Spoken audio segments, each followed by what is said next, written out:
Hello, this is Mr. Blake, and I am doing this series of videos to prepare you to review for the AP Human Geography exam on May 5th, Cinco de Mayo, coming up very shortly. Now, this particular video that I'm going to make is going to address the essay section of the exam. So this isn't going to be in particular any chapter, but skills that and practices that might help you get a higher score on your essays, which is, of course, the goal of all this, right? So here is my advice on how to do essay. Now you are going to have a second section of that is going to be the essay section component of the exam. You will have an hour and 15 minutes to write 3 essays. Each essay nowadays has 7 parts. So if you calculate that, you have something like 21 short answer essays that you have to answer in an hour and 15 minutes, which, by the way, you have been trained to do already.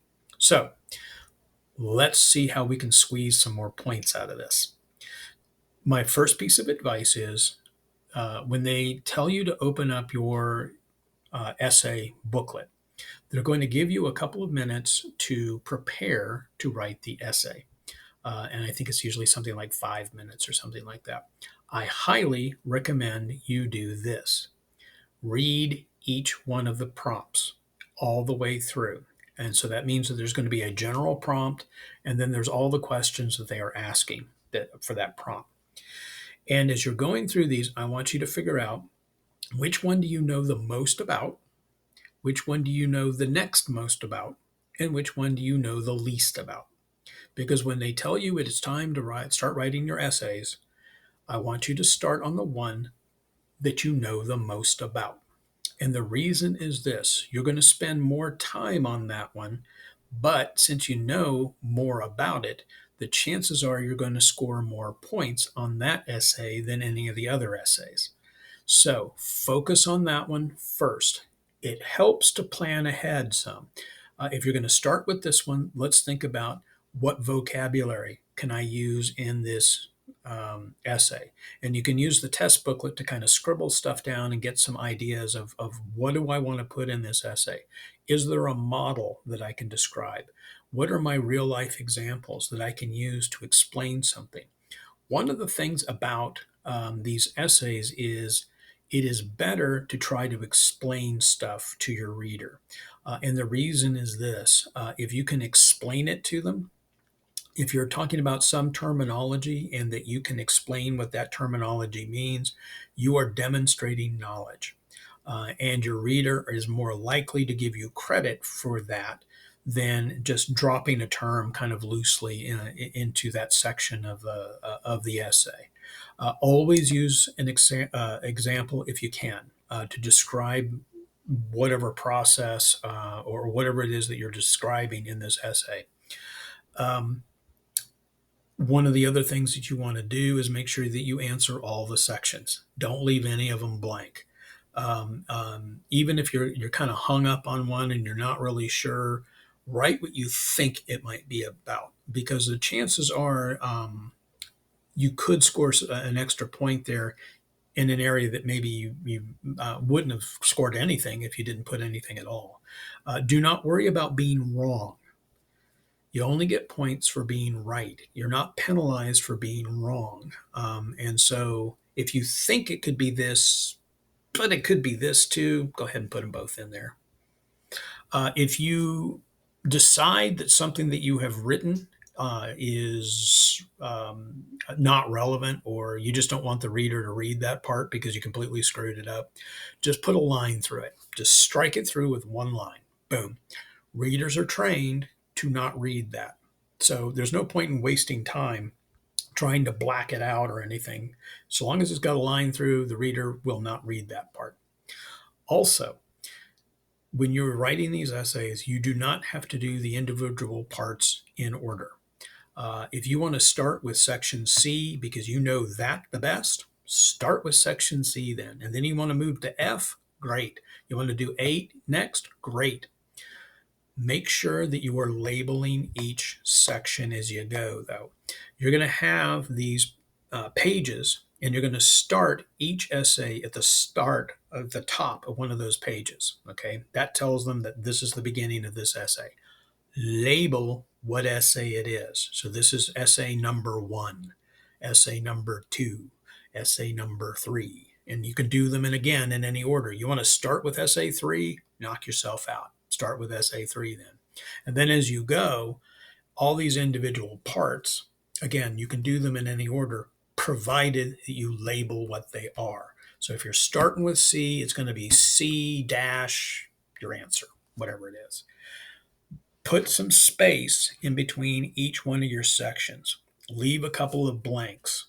And the reason is, one, it's easier for your reader to read it if there's spaces in between all your individual answers. It visually divides it up for us, and it makes it a whole lot easier to read. Easier to read means happy reader. Also, if you're looking at it, you're going reviewing your essays, and you realize you skipped a part that you could have put into section D over here. You've still got space. You can stick it in there on that one last line or whatever. It doesn't have to make grammatic sense that that sentence is there. All that matters is that it's in the right section, and if that's good for a point on the rubric, you just got a point on the rubric. So don't worry about it doesn't make sense the way it's written. Doesn't matter. So long as the information's there and in the right section, you're good. Which gets me into another issue, which is the formatting of the sentences and stuff. Do not use sentence fragments. Do not use bullet points or anything like that, especially bullet points. The reader will not grade it. It's not an essay. It must be in complete sentences. Okay. Now, that does not mean that you need an intro paragraph and a concluding paragraph and all that mess. That's the English department. Those are the only ones that care about that. We just want your information. So if you're answering B, B dash, here's my answer. Here's the proper terminology. Here is an example of it. Once you're done, once you have discussed everything that you know about that topic, move on. Okay, you don't have to do some weird formatting of the answer to get it right. All they're looking for is your information.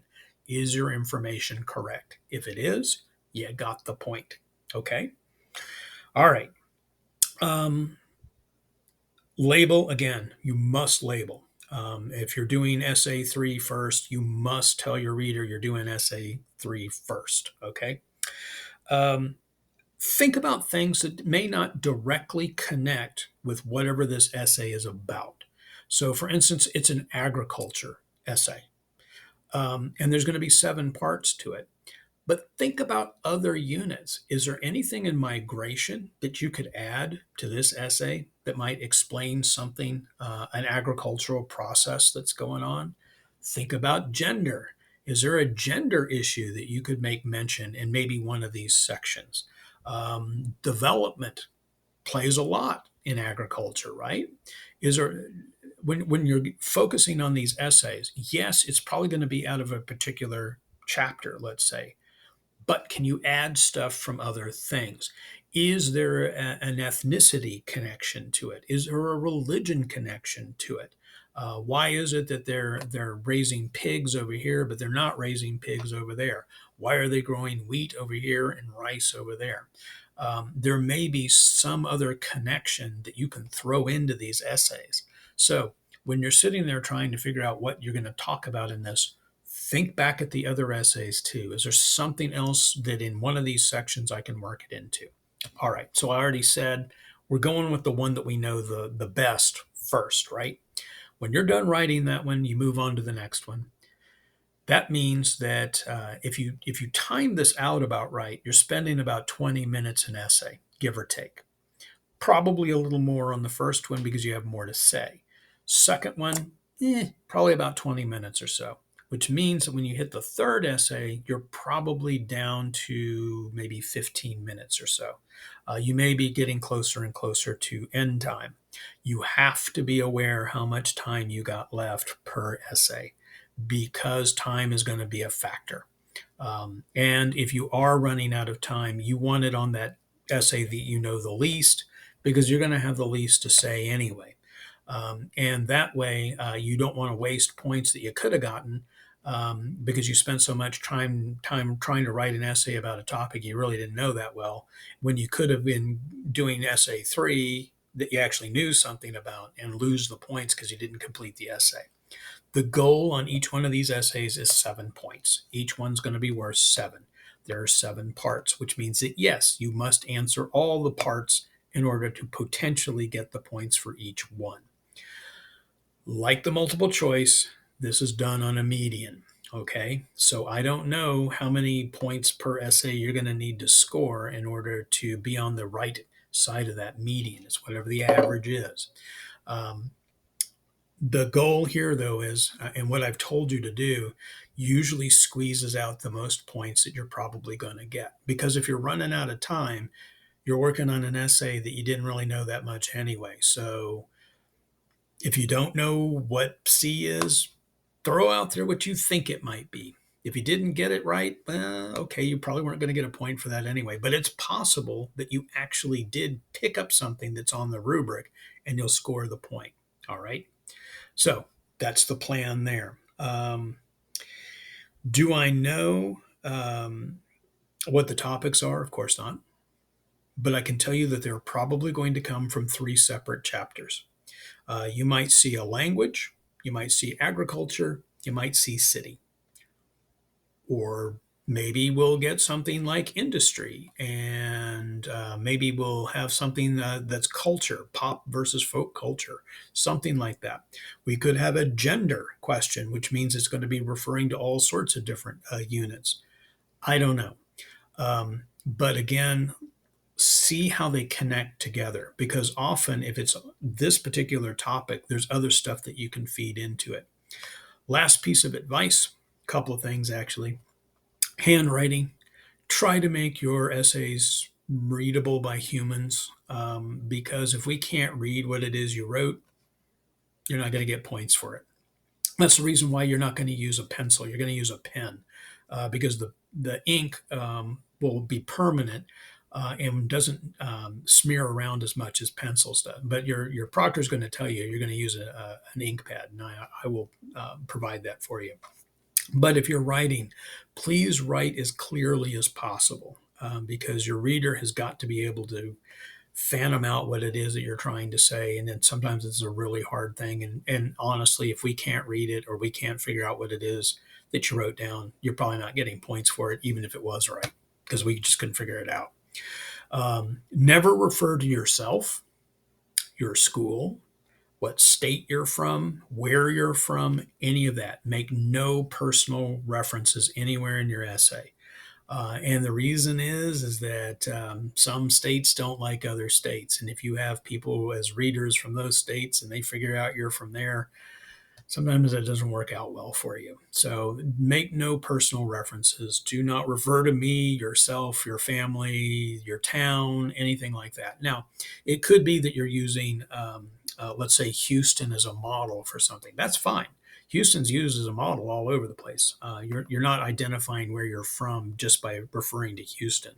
But do not say, I go to this high school, or I live in this town, or anything like that. Keep it neutral.